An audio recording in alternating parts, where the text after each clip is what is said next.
Kaya nga sabi ko, kanyam dajay hanga kanyak. Kaya nga sabi ko, hindi yan yung punto ng pinapaliwanag ko eh. Kasi yung pinapaliwanag ko is the mightiness of God. Oh, mightiness of God. Hindi lang karunungan. Kaya nga noong pa, unang-una, sabi nga sa akin ni Brother Narciso Mele, nagaduta nga nagdengag kanyam, awan na ng questionan. Oh, nagsarita ka nga niya tikunam, nga kunam nga knowledge is power. Anya ka knowledge, karunungan yun. Hindi karunungan ng Diyos.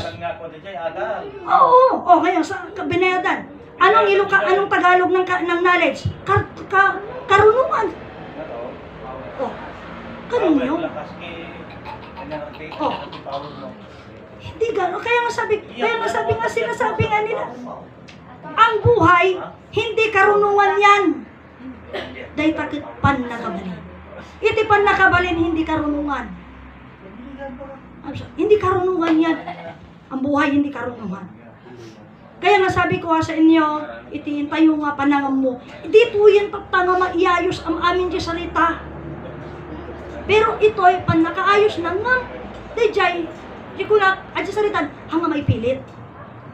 Kaya nga nung nag-uusap kami nung pinapakinggan niya. Marami nagsasabi, kasi siya mismo nagsabi God is good. Marunong kanya ang Diyos. So sabi ko, hindi marunong ang Diyos. Paano ka hindi marunong ang Diyos? Kasi yan, ang karunungan sa katalino, sa paaralan yan. Hindi naman nag-aaralan Diyos Pero kaya nga sinasabi ko nga sa inyo, on that time na nag-uusap, no?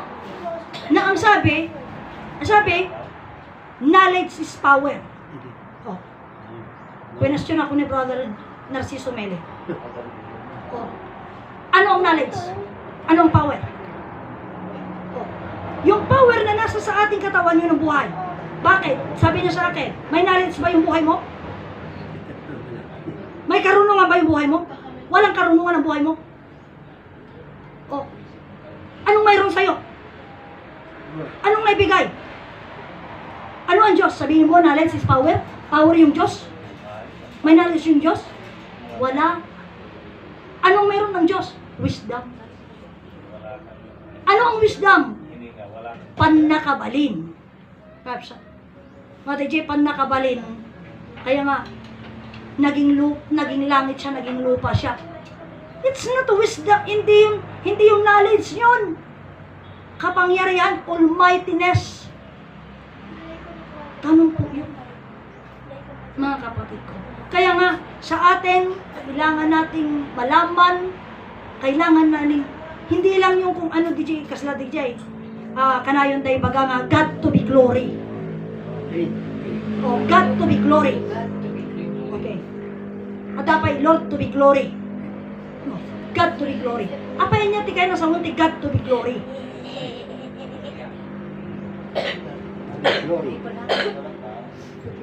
O kagaya nito, sister? O tatanong ni Sister B. Bakit ang sabi nila, God is faithful? Oh, faithful. Tapat ang Diyos. Tapusin ko muna yung God to be glory. Kasi ang glory, iti kasarita tayo gloria sa lunat. Kat no ibagang God to be glory, iti Diyos ipaay mo kanya natin sa lunat na.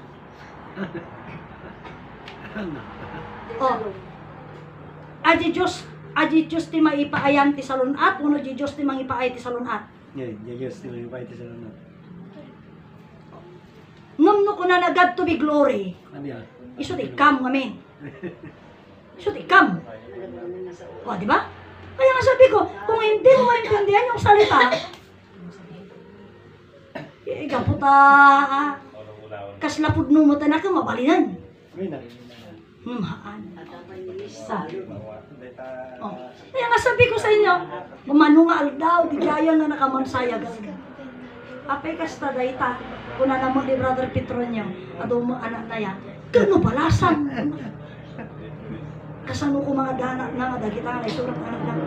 Apay nga ro children ko na naman, siguro ko na, apay nga children. Dapat kakanakan na nga mimistra. Apay na kas dyan. Kaya nga, ito naman tayo. Bakit sabi nila God is faithful? Sabi, tunay na ang Diyos kasi. Sumunod na ito, totoo faithful ang Diyos. Pero before natin kasi may paliwanag kung paano naging faithful ang Diyos, kailangan nating alamin ang Diyos. What is God that is so faithful on us? Niya iti Diyos nga very faithful kanya tayo. So tibiyag tayo. Oren yaman aramidin tayo. Habsat.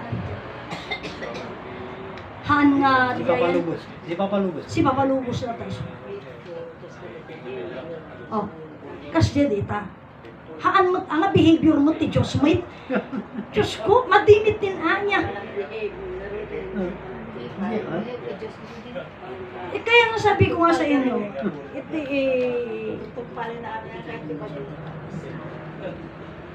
iti man nakabaling nga Diyos. You could only, adya ko na ni ama nga, agbaling nga doctor of word. Kung maintindihan mo yung salita, when Diyos sursuro, kaya ka lang magiging doktor. Ngunit hanggat hindi mo nauunawaan yung katuruan, hanggang to nga agbalin nga doktor. Kasi DJ kunada mabalinan. Pero kanya tayo, Jay, diretso, hampay nga mo. Apay nga kas jay. So, Jay kunat, kanya na amang Diyos kunana, kasanong ngay nga nagbaling nga ama. Pumisang. Kasi siyempre, ngayon niya lang ngayon din siya. Na-entertain yung salita. Oo, ganun lang. Ngayon lang na-meet. Ganun niya lang na-meet at ngayon lang na may nagtanong na lagi nagsabi, kagaya niyan, brother, isang kapatid natin na lagi nagko-comment. Amang Diyos, kanya. Amang Diyos, ha? Paano mo naging ama yung Diyos? Sabihin mo. Umisim at iti pa una na nga panahon, bagbagalan ti amang Diyos, pero wala namang nagko-question. Oo nga, mayroon tayong amang Diyos, pero walang nagtanong nga kagaya na, kasano nga nagbaling ama di Diyos? Wala pa noon.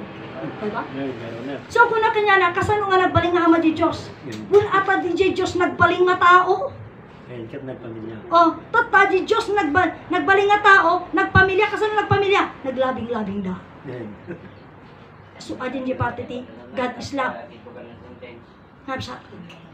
Kaya nga sinasabi ni brother, yung kapatid namin nagsasabi na ang Diyos ay nakipagtalik, akala niya, panguyaw na, pero yun ay katotohanan. Diretso salita. Kagaya nito.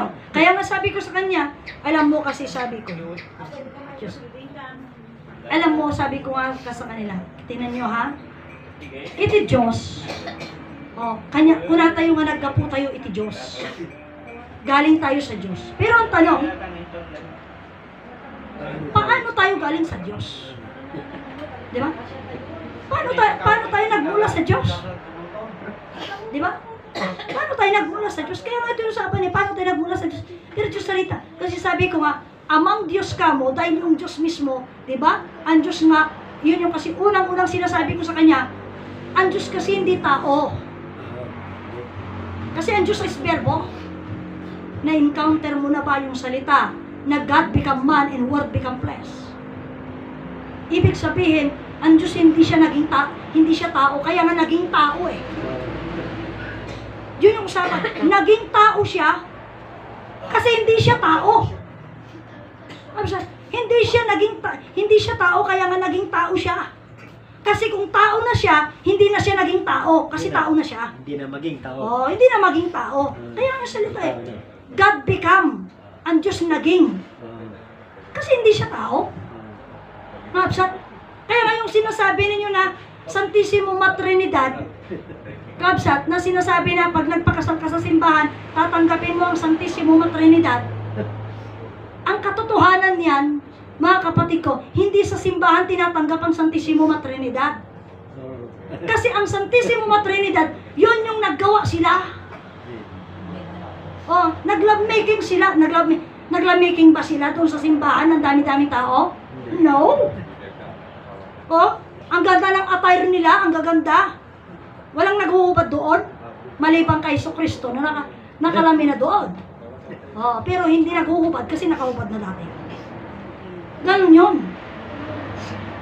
Kaya nga dito sa inyo mga kapatid ko, kailangan natin, yung sabi ko, tinan mo kaya nga ang Diyos naging tao kasi hindi siya tao. Ngayon kung ang Diyos naging tao at unang-una yung Diyos hindi tao, paano mo naging ama? Oh, may kwento pa yan. May kwento yan. So ang Diyos mismo, naging tao. Nung naging tao siya, nilikha niya na si Eva sa pamagitan ng lupa. Pero yung si Amang Adan, naging tao siya, mga kapatid ko, hindi galing sa lupa. Hindi siya galing sa lupa. So, nung naging tao na siya, human flesh na siya.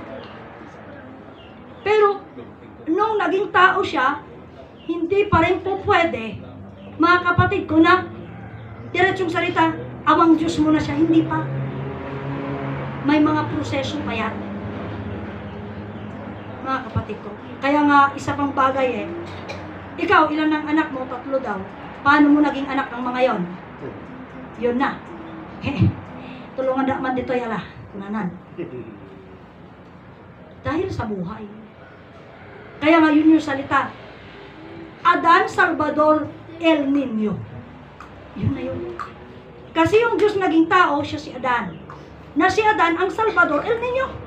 Pinagmula ng buhay sa buong mundo. Imagine mo yun. Paano ngayon, inaawi? Sinasabi mong galing kay Amang Adan yung buhay, ayaw nilang pumayag. Samantalang, inaawit nila. Adan Salvador El Niño. Kaya nga sabi nila si Adan nagkasala. Tapos pag pumunta sa puntuhan niya, Apo Diyos ko, tulungan na. Paano ngayon yan? Pinagkasala mo, ayaw mo. Pagkatapos, hihingi ka pala ng tulong niya. Kasi hindi nila alam na si Adan at yung si Apo Diyos may sala. Yan ang napakahirap ngayon. Awit na po.